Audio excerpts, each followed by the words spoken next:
Assalamualaikum warahmatullahi ta'ala wabarakatuh. Hari ini saya akan memenuhi tugas video ke-7 saya, yaitu praktek penyampaian huruf verbal A, I, U, E, O, huruf verbal BDG, K, M, P, S, Y, kemudian huruf verbal J, L, N, T, R, E, C, dan terakhir huruf verbal A, B, C. Oke, langsung saja.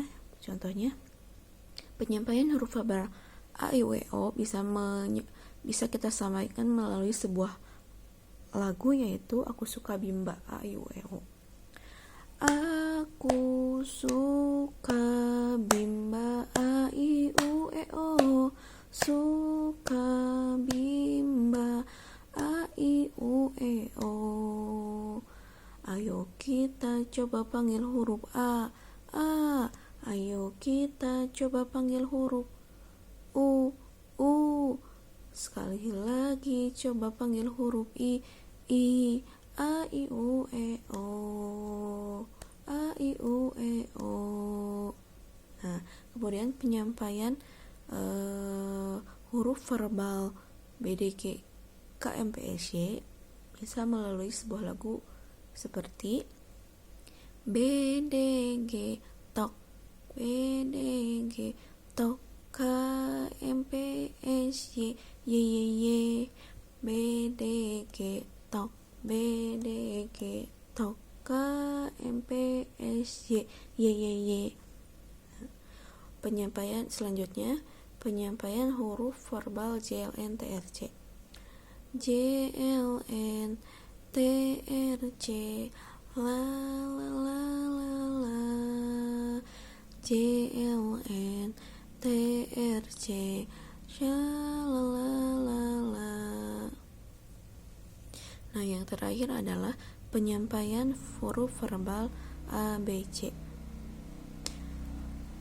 A, B, C, D, E, F, G, H, I, J, K, L, M, N, O, P, Q, R, S, T, U, V, W, X, Y, Z. Nah, seperti itu. Kemudian selanjutnya adalah jawabkan mengenai job description. Yang pertama adalah apa yang dilakukan motivator apabila ada murid yang tidak mau masuk kelas. Yang pertama yang harus dilakukan motivator adalah menanyakan kepada murid apa alasannya dia tidak masuk kelas. Apabila murid tersebut masih tidak mau menjawab, maka kita sebagai motivator bisa menanyakannya ke wali muridnya, mengapa anak tersebut tidak mau masuk kelas, apakah sebelumnya anak tersebut memang moodnya kurang baik atau bagaimana. Kemudian yang kedua adalah apa yang harus dilakukan motivator apabila ada murid yang menangis.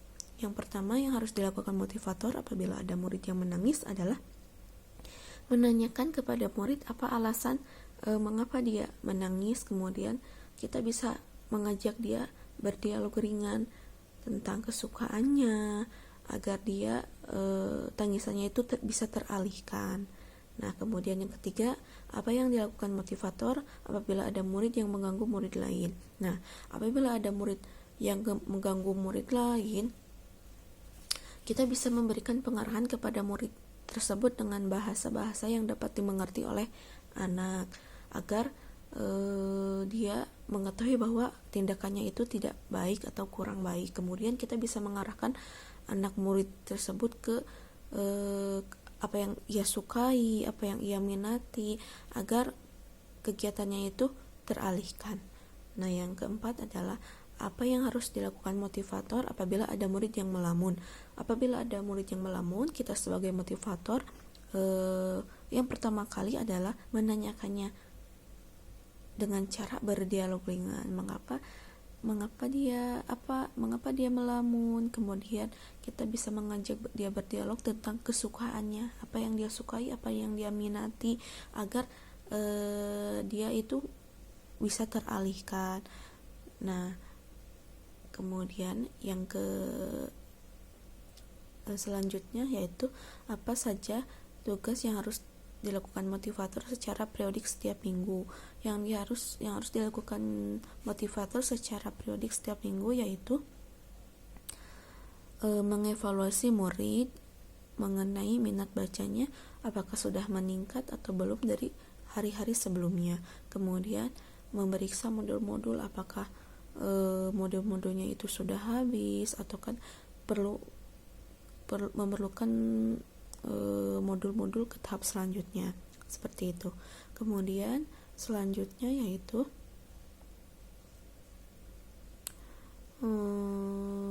apa saja tugas rutin yang harus selalu dilakukan oleh motivator setiap hari.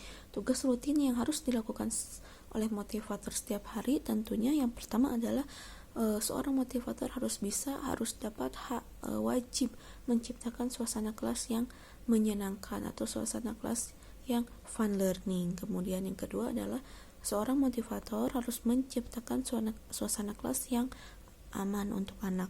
Kemudian yang ketiga adalah seorang motivator harus bisa menciptakan suasana kelas yang nyaman. Nah, kemudian selanjutnya adalah bagaimana cara agar motivator mengetahui karakter dan kesukaan anak.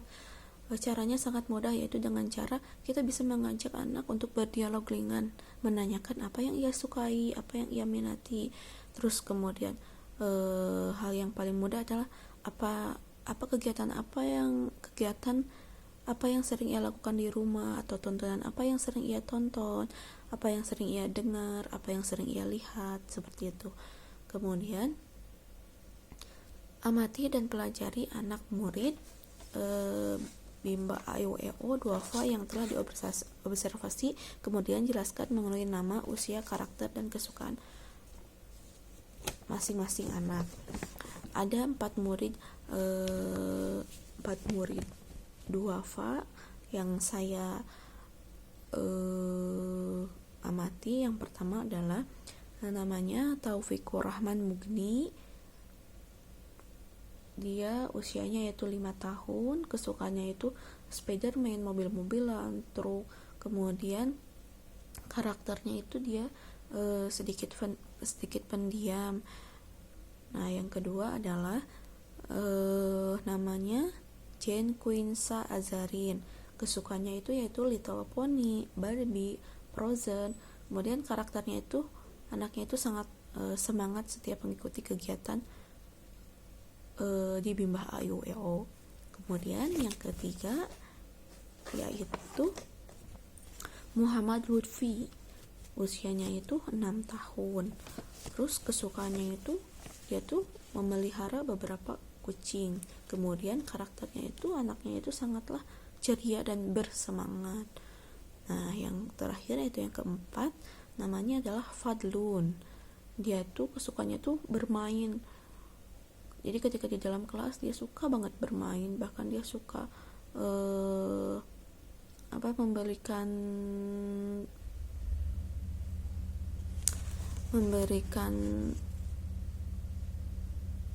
intinya suka bermain, suka bercanda.